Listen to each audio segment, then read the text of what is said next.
monde parle de communication. La communication positive, la communication assertive, la communication bienveillante, la communication par-ci, la communication par-là. Mais qu'est-ce que c'est réellement, la communication? Et c'est exactement la question à laquelle je vais répondre aujourd'hui. Dans cette vidéo, je vais vous expliquer ce qu'est vraiment la communication et quels sont les 5 types de communication qui existent.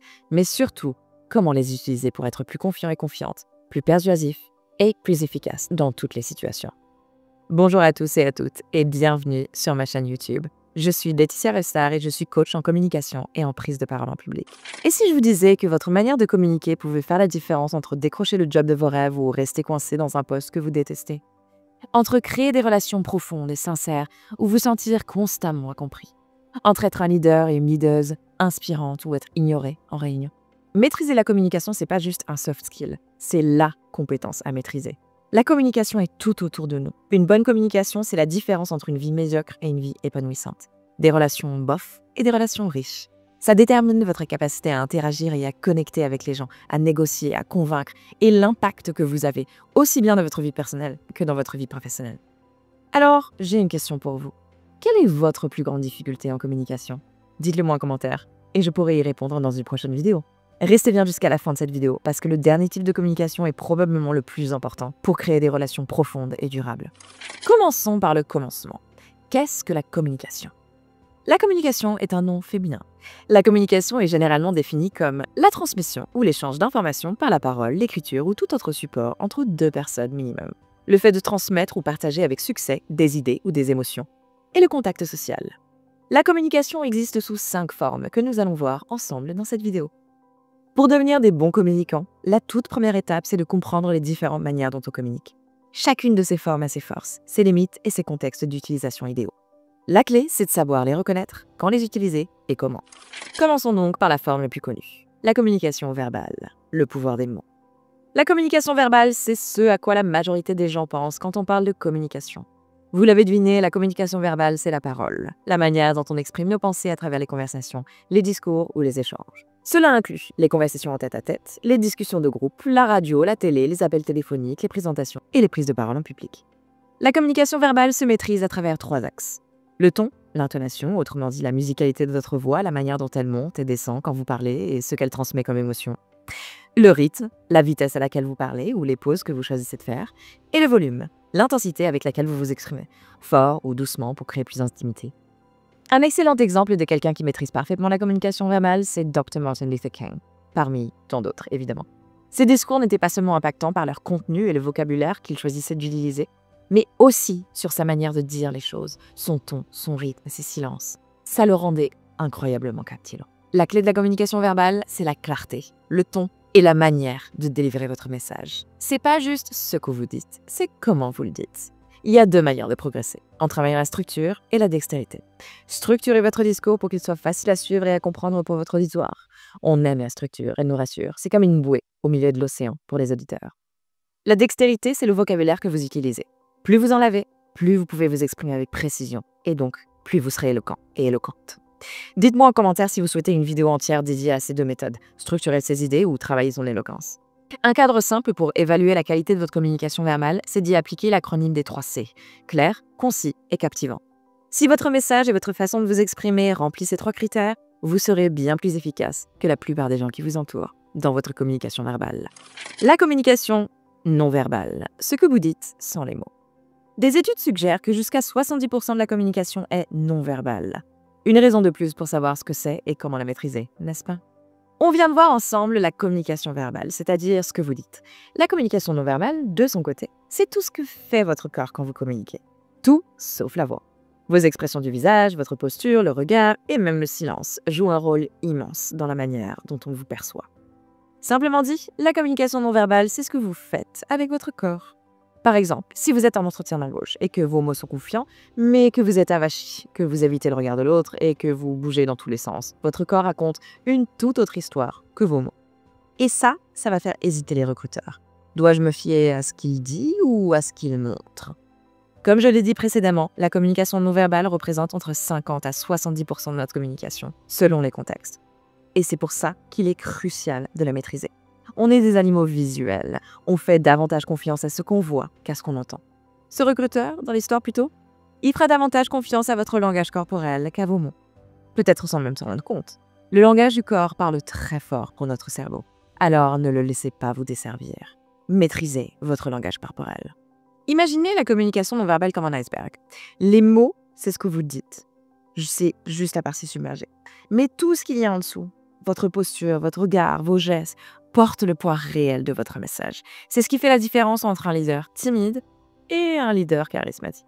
Les signaux non-verbaux sont particulièrement importants en leadership.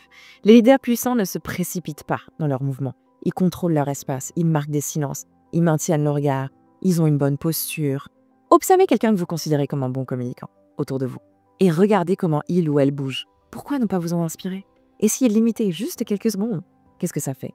Si vous voulez plus de conseils pour maîtriser la communication non verbale, regardez ma vidéo sur le langage corporel. Elle regorge des techniques puissantes pour renforcer votre présence. Et si cette vidéo vous est utile et que vous appréciez le contenu jusqu'ici, dites-le moi en appuyant sur le bouton j'aime ci-dessous. Type de communication numéro 3. La communication écrite, le pouvoir du stylo, du crayon ou aujourd'hui, du clavier. Comme vous vous en doutez, la communication écrite, c'est tout ce qui passe par l'écriture. Les post-it, les textos, les mails, les rapports, les posts sur les réseaux, les livres, les panneaux publicitaires. Dans le monde professionnel, c'est un levier énorme. Le défi avec l'écrit, c'est qu'il n'y a ni ton, ni langage corporel. Tout ce qu'on a vu avant dans cette vidéo n'existe pas dans le langage écrit. Un simple « OK » peut sembler neutre, froid ou même passif-agressif, selon le contexte. C'est pour ça qu'il est essentiel d'apprendre à bien écrire. L'écriture doit transmettre tout ce qu'on a vu auparavant. Le ton, le rythme, les intentions, tout ça uniquement à travers des mots écrits. Soyez clair, soyez précis et surtout, ne supposez jamais que votre message est clair. Beaucoup dépendra de l'état émotionnel de la personne qui vous lit. Alors guidez-la. Un excellent acronyme à retenir, c'est BLUF, Bottom Line Up Front, BLUF. En français, le point principal dès le début. Vous donnez tout de suite l'essentiel, puis vous détaillez si besoin. Le lecteur gagne du temps, votre message est plus clair, direct et efficace. Une image simple? Pensez à l'écrit comme un tweet. Vous avez peu de place pour faire un effet, donc chaque mot compte. Et si vous souhaitez une vidéo complète sur la communication écrite et comment utiliser la préparation cognitive pour que tous vos mails soient bien reçus, dites-le moi en commentaire. Et je serai ravie d'en faire une vidéo.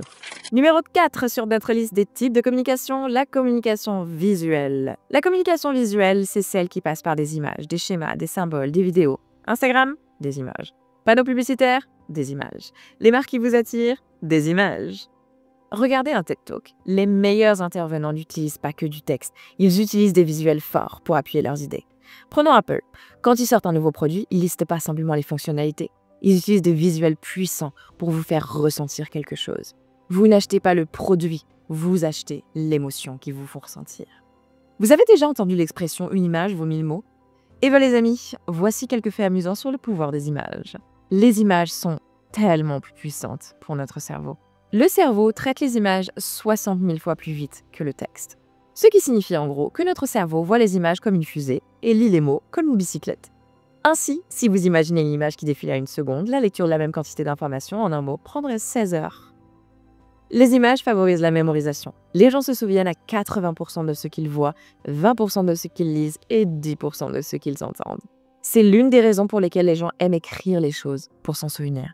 Mais ajouter une image à un texte peut augmenter la mémorisation de 65% après 3 jours, selon les études de Medina, de Brainrose. Le cerveau est naturellement conçu pour retenir les images plus efficacement que les mots. Le cerveau encode les informations visuelles et verbales séparément. Lorsque les deux sont utilisés, la mémoire et l'attention sont renforcées. Mais les images l'emportent souvent parce qu'elles mobilisent à la fois les canaux visuels et verbaux, en particulier lorsqu'elles sont utilisées avec du texte. En d'autres termes, dans un rapport imagé, un mot, c'est comme une feuille A4, tandis qu'une image, c'est le mont Everest. Une grosse différence, non? Et maintenant, vous vous en souviendrez.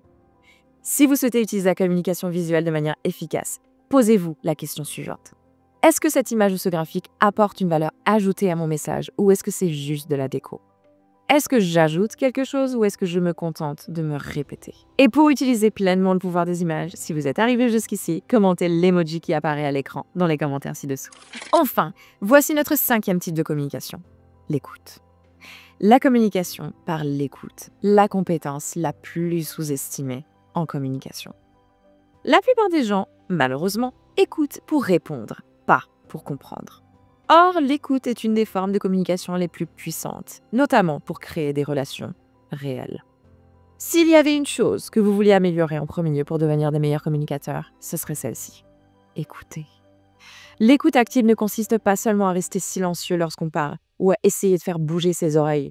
Il s'agit d'être pleinement présent dans l'instant, être connecté à la personne. L'écoute active consiste à écouter vraiment ce que dit la personne qui parle, sans interpréter, sans répondre, sans penser à sa réponse pendant que l'autre personne parle, et en utilisant le langage corporel pour montrer qu'on est engagé. Une excellente technique pour améliorer l'écoute consiste à répéter en miroir une partie de ce que l'autre personne a dit pour montrer que vous avez compris. Par exemple, ce que j'entends, c'est que vous aimeriez plus de clarté dans les réunions d'équipe. C'est ça? L'écoute véritable fait la différence entre une mauvaise dispute et une conversation constructive qui permet aux deux personnes d'apprendre et de grandir. Utilisez l'écoute. Imaginez une conversation comme un match de tennis. Si un joueur attend son tour pour frapper la balle, au lieu d'observer les mouvements de son adversaire, il perdra à chaque fois. Et les deux joueurs seront très rapidement frustrés. La communication, c'est pareil. Si vous n'écoutez pas vraiment, vous ratez la moitié du jeu. Maintenant que vous savez ce que c'est la communication et les 5 types qu'elle implique, vous pouvez essayer de les utiliser à votre avantage pour être plus efficace dans votre communication, dans votre vie personnelle et professionnelle. La maîtrise de la communication verbale et écrite vous rendra plus persuasif et plus impactant. Elle fera de vous des penseurs plus clairs et donc des communicatories plus clairs. Les signaux non-verbaux et l'écoute active peuvent renforcer vos liens. Et dans le cadre du leadership ou dans votre vie personnelle, l'utilisation d'un bon mélange de ces 5 types de communication fera de vous des communicateurs mieux ancrés et plus respectés. Si vous souhaitez aller plus loin, jetez un coup d'œil à ma vidéo sur le pouvoir de la communication efficace. Elle regorge de stratégies pratiques pour communiquer avec plus d'impact. Alors, dites-moi, quel est le type de communication sur lequel vous pensez avoir le plus besoin de travailler? Commentez ci-dessous et dites-le nous. Restez bienveillants dans vos commentaires. Merci encore d'avoir regardé cette vidéo et on se retrouve dans la prochaine vidéo. Prenez soin de vous les amis, suivez votre passion et surtout, exprimez-vous. Ciao ciao!